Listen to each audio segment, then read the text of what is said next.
우리나라에서 백연지 낚시를 할 수 있는 유일한 곳은 가평군 청평댐 아래 백연지터다.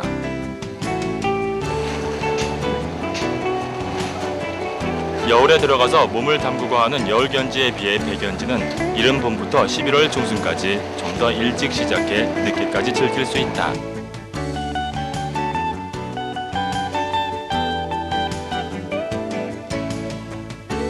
이곳 배터에서는 미끼로 사용되는 깻묵과 구더기가 준비되어 있어 댐에서 방류만 이루어지면 배를 대여해 낚시를 할 수 있다.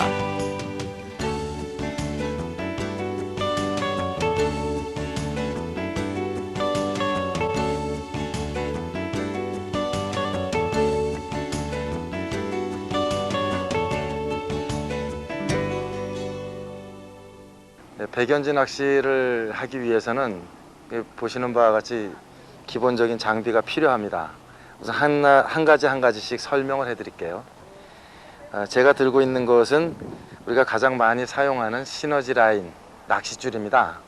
그래서 백연지 낚시에서는 카본사나 모노필라멘트사 구분 없이 다 사용을 합니다. 0.85에서 두껍게 쓸 때는 2호가량까지 씁니다. 그래서 50m씩 권사되어 있는 거를 가장 많이 쓰고 있는데, 여기 보시면은 견지 낚싯대를 기준으로 했을 때 약 4칸 정도를 감으면은 25m입니다. 그래서 하단부에다가 25m 정도를 감고 상단부에다가 25m를 감아서 주로 많이 씁니다. 또한 제가 지금 들고 있는 거는 2000m가 감긴 시너지 라인입니다. 제가 가장 즐겨 쓰는 낚시줄인데 백연지 낚시에서는 통상 6파운드짜리를 많이 쓰게 됩니다. 이 6파운드는 루어 하시는 분들이나 베스 낚시를 하시는 분들도 같이 쓰게 되는 줄이지요. 이것을 50m 정도씩 저희들이 끊어서 감아서 씁니다.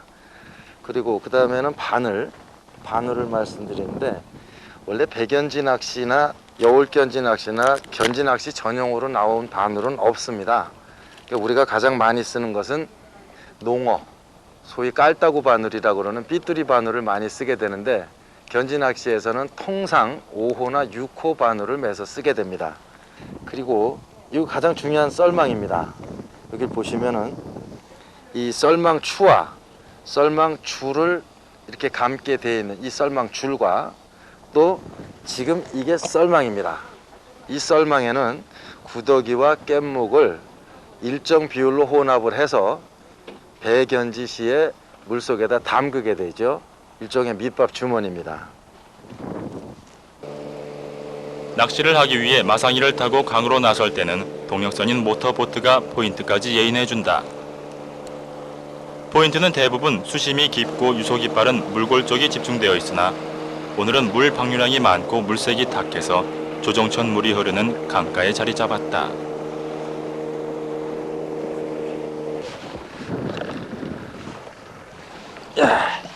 네, 이곳은 우리나라에 유일하게 남아있는 백연지터 청평배터입니다. 며칠 동안 내린 비로 지금 견지하기에는 아주 상황이 좋지 않습니다. 물색도 흐리고 댐 수문도 지금 방류를 많이 하기 때문에 물살도 상당히 셉니다. 오늘 같은 날은 큰 고기나 잦은 입질을 기대할 수는 없지만 그래도 일단 한번 해보겠습니다.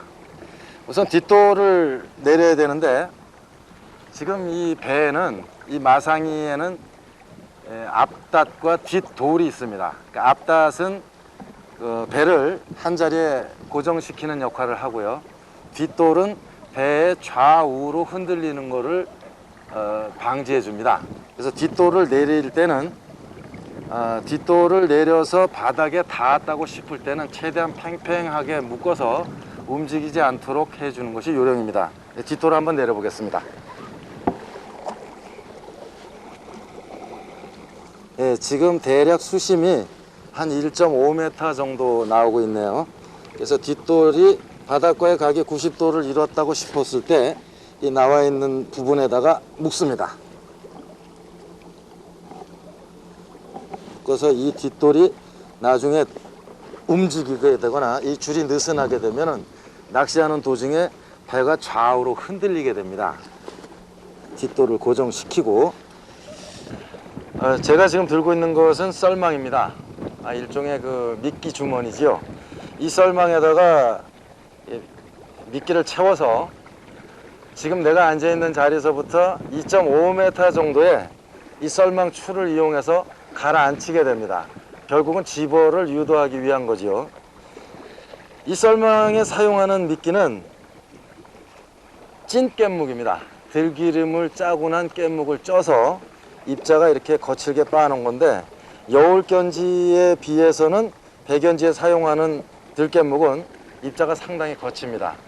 그리고 여기에는 지금 구더기가 같이 섞여 있는데, 썰망에 들어가는 비율은 원래는 이제 깻묵과 구더기의 비율, 즉 8:2의 비율이나 7:3의 비율로 혼합을 하는데, 지금 요즘은 볏집에서 아예 이렇게 다 섞어 가지고 주니까 뭐 비율을 맞출 수도 없이 그냥 집어넣어야 되는 상황입니다. 그래서 깻묵을 설망에다가 집어넣어서 일단 낚시를 시작을 하겠습니다.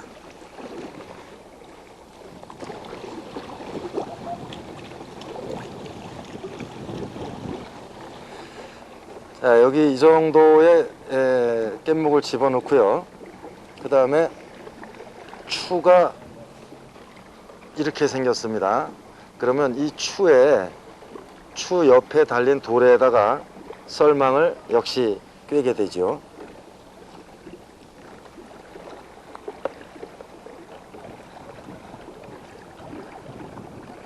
이렇게 썰망을 꿰어서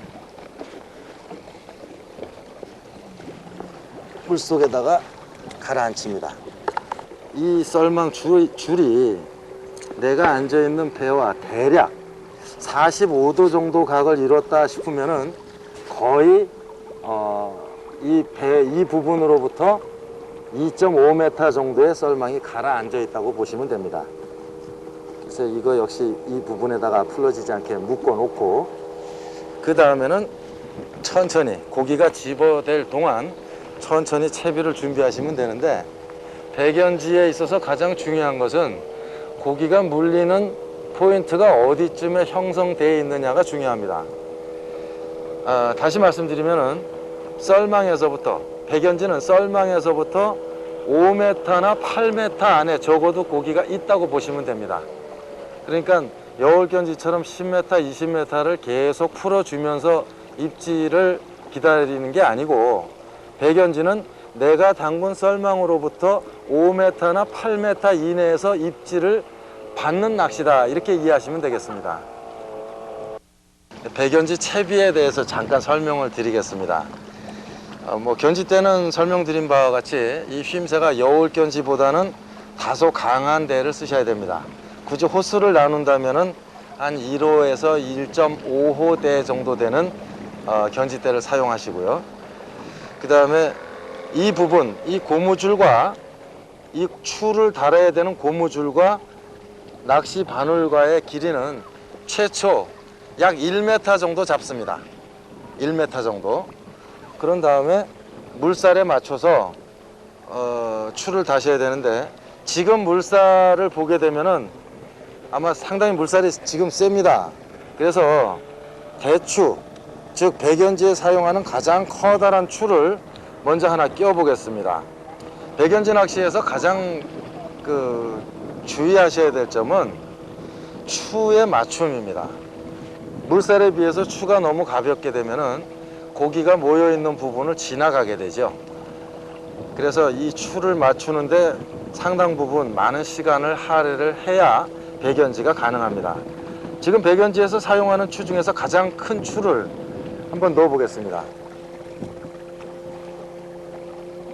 자, 추를 놓고 그냥 추가 떠내려가는 대로 계속 한번 두어 봅니다. 그랬을 때 추가 닿았다고 생각했을 때 멈추면은 이 라인이 지금 굉장히 멀리 나간 거를 보실 수가 있습니다. 지금 이렇게 길게 나갔다는 얘기는 고기가 모이는 부분을 벗어났다는 얘기입니다. 결국 그 얘기는 추가 가볍다는 얘기죠. 그래서 다시 추를 이럴 때는 물살에 맞는 추를 첨가를 해야 되겠죠. 조금 전에 이 배추 하나를 달았는데 아마 이거 하나 갖고는 모자랄 것 같습니다. 결국은 이 추를 맞춘다는 것은 아까 집어넣은 썰망 바로 앞 지점에 이 추가 떨어지면 가장 이상적으로 추가 맞았다, 우리가 이렇게 얘기를 합니다. 제가 봤을 때 지금 상황에서는 한 반 정도 되는 걸 더 달아야 될 것 같아요. 지금 1개 반 정도의 추로 썰망 앞에 정확하게 위치를 했습니다. 그럼 지금부터는 이제 고기를 잡는 일이 남았겠죠. 변지 낚시에서 사용하는 미끼 구더기. 끝부분을 눌러 약간 튀어나온 부분을 2~3마리 정도 깨서 사용한다. 추 무게를 맞췄다 싶으면 일단 썰망 앞에서 그냥 빈 줄을 쭉 풀읍니다. 이렇게 풀다 보면은 이렇게 이 상태에서 견지대가 멈추면은 이제 추가 바닥에 닿은 거거든요. 그때는 그냥 당겨 올렸다가 내려가면서 반 바퀴를 풉니다. 이 설장폭이 8cm예요. 그럼 8cm니까 내가 한번 당겼다가 놓을 때부터 8cm가 밑으로 내려간다고 생각하시면 되겠죠. 그래서 이 추가 바닥에 닿는 느낌이 듦과 동시에 들어 올리고 다시 내려가면서 반 바퀴, 또 들어 올렸다가 내려가면서 반 바퀴, 이 동작을 반복하게 됩니다.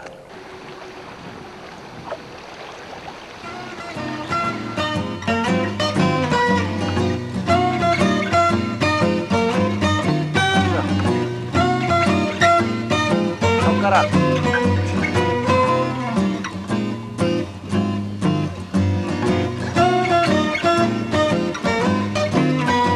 아까 물었어요.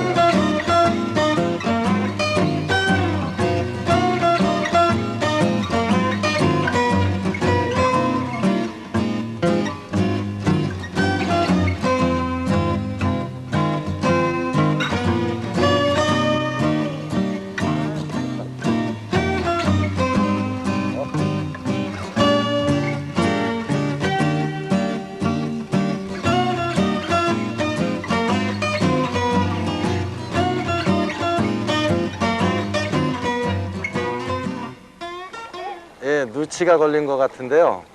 이 팔당에서의 주종은 사실 백연지에서 주종은 누치입니다.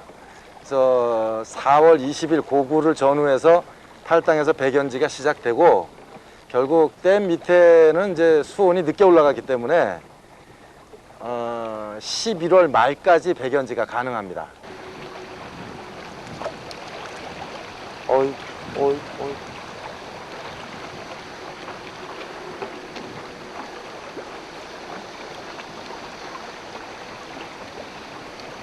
지금 누치가 물이 흐려서 다 떠 있습니다. 그래서 채비를 조금 가볍게 해가지고 잡고 있는데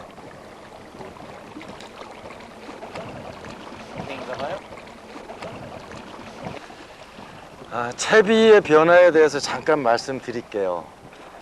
원래 백연지 채비는 그 바닥을, 이 추가 바닥에 닿는 느낌을 받으면서 해야 되는 게 정상인데 오늘 같은 날은 지금 물이 많고 수량이 흐리기 때문에, 물색이 흐리기 때문에 고기가 떠 있는 것 같습니다. 그래서 저도 아까 무거운 추를 달아서 바닥을 계속 뒤졌습니다만은 전혀 입질이 없었어요. 그래서 지금 추를 조금 자르고 추의 무게를 줄여서 바닥에서 약 한 30cm 정도를 띄운 상태로 챔질을 하니까 지금 고기가 계속 입질을 하고 있거든요. 그래서 우리가 백연지를 할 때 어느 한쪽의 고정관념을 좀 깨고, 때로는 목줄을 1m에서 시작을 해서 1m 50cm로 늘릴 수도 있고 또 때로는 2m까지 갈 수도 있습니다. 그래서 어느 한 채비에 고정시키지 말고 우리가 배에 앉아서 목줄의 길이를 늘렸다 줄였다 할 수 있는 변형, 그 다음에 추의 무게를 가감해서 사용할 수 있는 그런 변형, 이런 채비를 얼마든지 응용할 수 있는 게 백연지 채비가 되겠습니다. 통상 백연지에서는 제가 지금 하고 있는 것처럼 정자를 하고 앉아서 채비를 들었다 내렸다 하는 이 자세가 백연지의 기본 동작입니다. 기본 챔질 자세인데 지금 채비를 물론 이렇게 해서도 오늘 같은 경우에는 물이 흐리기 때문에 채비를 조금 가볍게 해서 채려고 그러니까 좀 동작이 부자연스러워요. 그래서 조금 변칙으로 몸을 옆으로 틉니다. 틀어서 여울견지에서 챔질을 하듯이 옆으로 채비를 해보겠습니다. 옆으로 채비를 여태까지 해가지고 지금 고기가 굉장히 많이 잡았거든요. 그래서 백연지라고 그래서 꼭 정자를 하고 아래 위 상하 시침질을 하는 것보다는 때로는 오늘같이 그 약간 변칙적으로 여울에서 하듯이 스침질을 옆으로 하는 방법도 백연지에서 할 수 있는 응용 방법이라고 하겠습니다.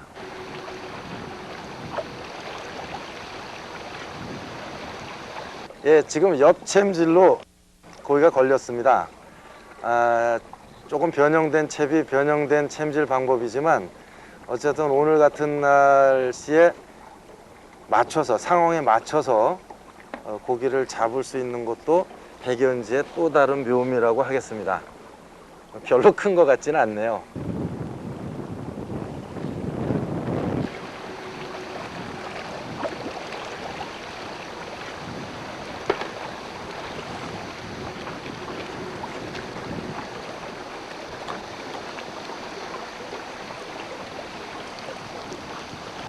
그러니까 이거는 응용이에요. 줄을도 늘렸다가 목줄도 줄였다 늘렸다 하고, 그러니까 소위 이제 0점을 잡는다고 그러는데 0점 딱 잡히면 뭐 그때부터는 채비 변형할 필요가 없어요. 그대로 목줄 길이도 그대로, 추 무게도 그대로. 어떨 땐 0점 잡으려고 1시간 정도 할 때도 있어요.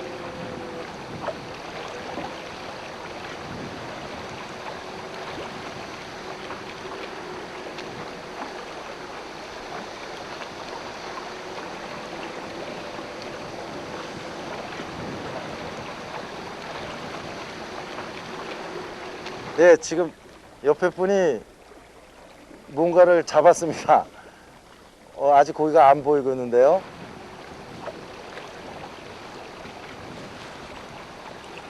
이거 뭐 이상한 게 걸린 것 같아요. 조금 더. 여기 지금 황쏘가리가 걸렸습니다.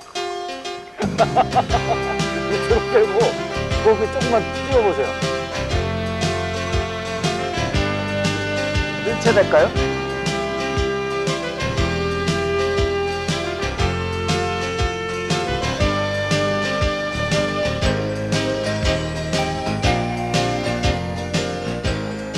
황쏘가리는 천연기념물이기 때문에 낳는 즉시 방류를 해줘야 됩니다.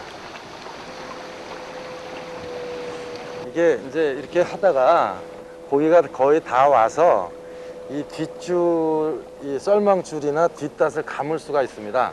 이럴 때는 그대로 균형을 유지한 상태에서 조금만 틀어주면은 고기가 방향을 바꿉니다. 결국 이 줄에서 벗어난다는 얘기죠.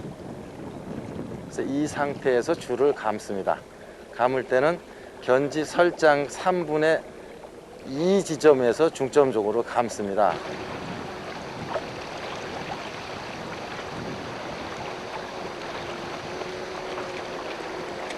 오늘은 전부 다 고만고만하네요, 고기가.